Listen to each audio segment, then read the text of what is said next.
আসসালামু আলাইকুম। প্রিয় দর্শক, অন্য মঞ্চের আলাপচারিতায় আপনাদের সকলকে আমন্ত্রণ জানাচ্ছি।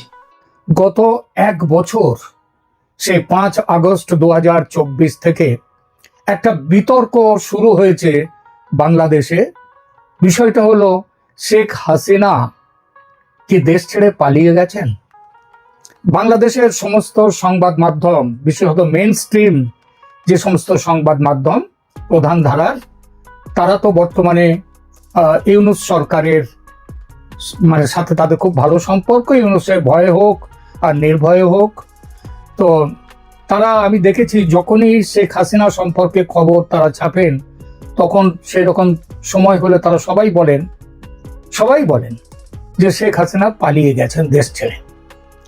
আমি এ কথাটা শুধু যে সংবাদ মাধ্যম বলছে তা নয়, বাংলাদেশের যে আওয়ামী লীগ বিরোধী যে রাজনৈতিক শক্তি, তারাও এই একই কথা বলেন।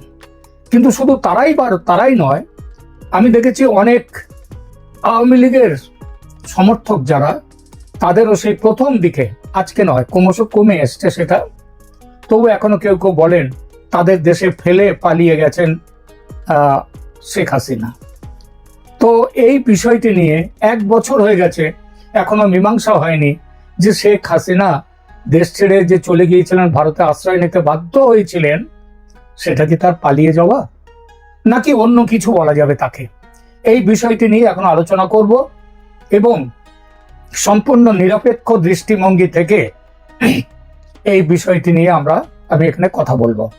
দেখুন, 5 আগস্ট 2024 শেখ হাসিনাকে বাংলাদেশ বিমান বাহিনী তাদের নিজস্ব বিমানে করে সুরক্ষিতভাবে দিল্লিতে পৌঁছে দিয়েছিলেন।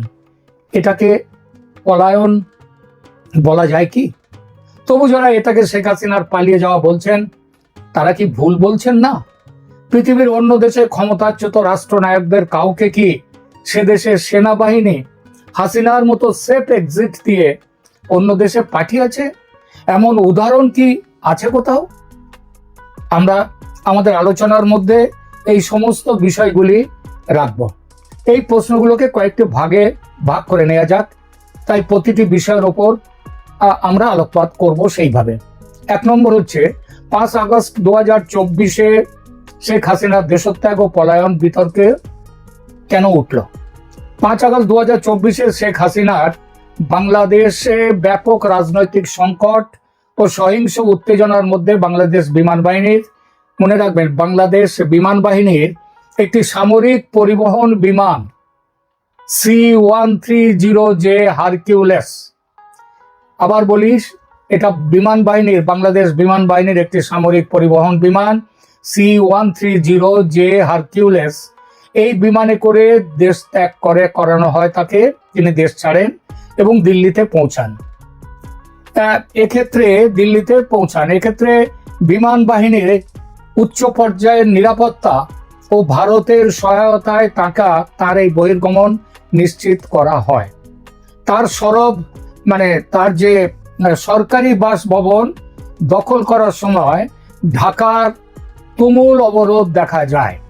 অনেক সংবাদ মাধ্যম ও বিশ্লেষকরা একে তার নিরাপদ বহির্গমন বা সেফ এক্সিট বললেও কিছু বিরোধিতা এবং স্ববিরোধিতা এবং তার বিরুদ্ধে কথা বলার জায়গা থেকে যায়।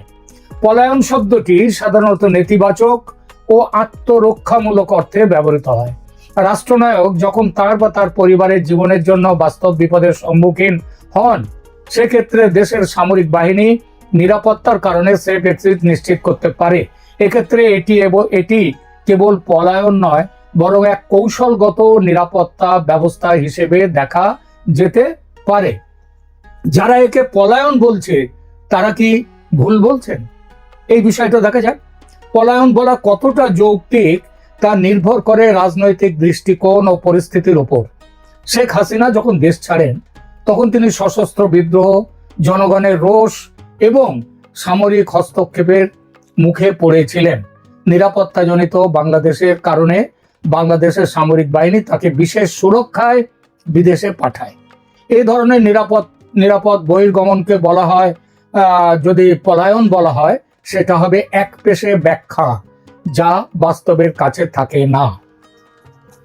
শেখ হাসিনা দেশ ছাড়তে বাধ্য হয়েছিলেন স্বেচ্ছায় নয়, বরং পরিস্থিতি সেই জায়গায় তাকে যেতে বাধ্য করেছে। তবে একজন রাষ্ট্রনায়ক যখন জনগণের চাপ ও বিদ্রোহের মুখে দেশত্যাগ করেন, তখন স্বাভাবিকভাবেই বিরোধীরা বা সমালোচকরা একে পলায়ন বলার একটা সুযোগ নেয়ার চেষ্টা করে। বাস্তবিকভাবে পরিস্থিতি ছিল জীবন মরণের এবং নিরাপত্তার জন্য এই সিদ্ধান্ত নিয়েছিল সেনাবাহিনী। হাসিনা নেননি, নিয়েছিল সেনাবাহিনী। হাসিনা শেষ মুহূর্তে এই ব্যবস্থায় তার সায় দিতে বাধ্য হয়েছিলেন ঠিকই, কিন্তু মূল ব্যবস্থাটা ছিল সেনাবাহিনীর। বিশ্বের অন্য কোনো দেশে, এবার আসি, বিশ্বের অন্য কোনো দেশে সেনাবাহিনী কি এভাবে ক্ষমতাচ্যুত কোনো রাষ্ট্রনায়ককে নিরাপদে বহির্গমন বা দেশ ছাড়তে দিয়েছে সেনাবাহিনী? এই ধরনের ঘটনা বিরল বললে বেশি বলা হয়। এই ধরনের ঘটনা বিশ্বের ইতিহাসে একদমই নেই। কিছু কিছু মিল পাওয়া যায় বিভিন্ন ক্ষেত্রে, তবে সরকারি সামরিক বিমানে যথাবিহিত ব্যবস্থার মধ্যে নিরাপদে ক্ষমতাচ্যুত রাষ্ট্রনায়ককে অন্য দেশে সেফ প্যাসেজ দেয়া, বাইরের দেশে পাঠানো, এটা কিন্তু এর আগে দেখা যায়নি। কিছু কাছাকাছি ঘটনার উদাহরণ আপনাদের সামনে রাখছি। ফার্ডিনান্ড মার্কোস ফিলিপাইনের, তিনি 1986 সালে যুক্তরাষ্ট্র করেছিল কি, তাকে সপরিবারে এক সেনা বিমানে করে হাওয়াই পৌঁছে দিয়েছিল এবং সেখানে মার্কোস নির্বাসিত হন। ঠিক বাংলাদেশ সেনাবাহিনীর মতো, মনে রাখবেন, নিজের দেশের মিলিটারি বিমানে নয়, তিনি মিত্র দেশের সহযোগিতায়, আমেরিকার সহযোগিতায় তিনি দেশ ছেড়েছিলেন। সুতরাং এখানে শেখ হাসিনার সঙ্গেও তার মিল নেই। আহমদ আহিজো ক্যামেরুনের তিনি ছিলেন প্রেসিডেন্ট। অভ্যন্তরীণ দ্বন্দ্বের সময় ফ্রান্স তাকে নির্বাসন দেয়, তবে দেশীয় ফ্লাইটে নয়, সেটা ছিল বহিরাগত জোটের পৃষ্ঠপোষকতায় বিমানে করে তাকে যেতে দেয়। এছাড়া হাঙ্গেরির ম্যাথিয়াস রাকোসি 1956 সালে সোভিয়েত নেতৃত্ব তাকে বিমান যোগে দেশ থেকে সরিয়ে নিয়েছিল, যা ছিল একটা সমঝোতার অংশ। কিন্তু বাংলাদেশের মতো সরাসরি দেশীয় সামরিক পরিবহন বিমানে করে কোনো নেতাকে সরাসরি সহিংস পরিস্থিতি থেকে উদ্ধার করার এমন ঘটনা পৃথিবীতে দ্বিতীয়টি নেই। তাহলে আমরা কি বলতে পারি? এখানে আরো একটা করে কিছু বিস্তারিত তথ্য দিই। হাসিনার দেশত্যাগের সময় ঢাকার গণভবনে হাজারো বিক্ষোভকারী সেনা কারফিউ অগ্রাহ্য করে প্রবেশ করে ব্যাপক লুটপাট করে, আগুন দেয়, ভাঙচুর চালায়, শেখ মুজিবুর রহমানের মূর্তি ভেঙে ফেলে। আওয়ামী লীগের আগুন ধরানোর, তাদের পতাকায় আগুন ধরানোর মতো দৃশ্যও ঘটেছিল। শাসন ব্যবস্থার পতনের সাধারণ মানুষ তখন হাসিনা বিরোধী উৎসবে ফেটে পড়েছিল।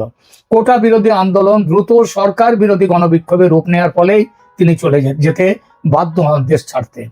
সেনাবাহিনীর সরাসরি তত্ত্বাবধানে প্রধানমন্ত্রীকে দেশের বাইরে নিয়ে যাওয়ার মতো এই যে পরিকল্পিত বহির্গমন, তার ইতিহাস আগেই বলেছি, বিশ্বের ইতিহাসে কোনো যুগেই দ্বিতীয় কোনো জায়গাতে নেই। কারফিউ, ইন্টারনেট ব্ল্যাকআউট এবং লং মার্চ টু ঢাকার মতো উগ্র রাজনৈতিক উত্তেজনা হাসিনার দেশত্যাগের পরিবেশ পুরোপুরি নিরাপত্তা ও সামরিক কৌশলের অংশ ছিল। অর্থাৎ সেই সময় দেশের যে অবস্থা ছিল, সেই সময় হাসিনাকে এইভাবে দেশ থেকে সরিয়ে নিয়ে যাওয়া, ভারতের আশ্রয় নিয়ে যাওয়া সামরিক বাহিনী করেছিল। এই ঘটনা পৃথিবীর কোনো দেশে আজ পর্যন্ত দেখা যায় না। উগান্ডার ইদি আমিনের কথা ধরুন, বিদ্রোহ পরবর্তী সময় সৌদি আরবের বিশেষ বিমানে করে তিনি নির্বাসিত হন, কিন্তু উগান্ডার সেনাবাহিনীর আনুষ্ঠানিক বহির্গমনের তাদের সাহায্য পায়নি, সেটা সৌদি আরব পাঠিয়েছিল তাকে। ইরানের রেজা শাহ পাহলভি, ইরানের শাহ, তিনি বিদেশি হস্তক্ষেপে দেশত্যাগ করেন।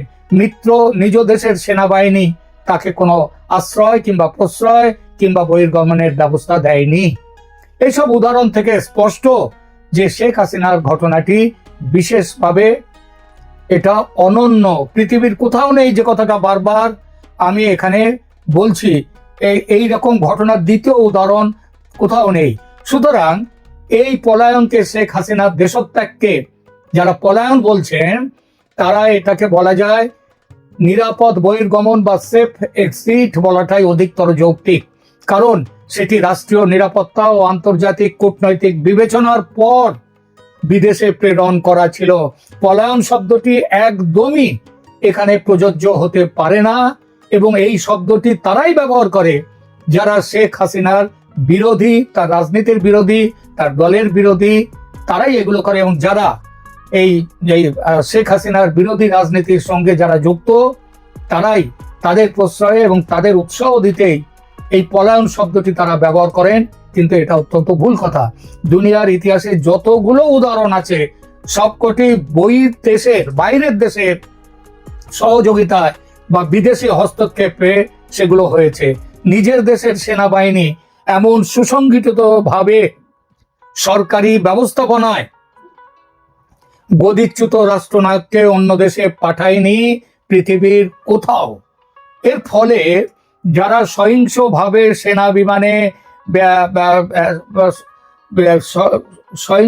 সেনা বিমানে বিদেশে পাঠানোকে পলায়ন বলছেন, সহিংসভাবে কথাটা বলবো না, বলবো যারা যে দেশের সামরিক বাহিনী স্বেচ্ছায় তাদের নিজস্ব বিমানে বিদেশে পাঠিয়েছে রাষ্ট্রপ্রধানকে, যারা এই ঘটনাকে পলায়ন বলছে তারা রাজনৈতিক উদ্দেশ্যে বলছেন, কিন্তু এর ঐতিহাসিক ও আন্তর্জাতিক রূপ সেটা কিন্তু ভিন্ন।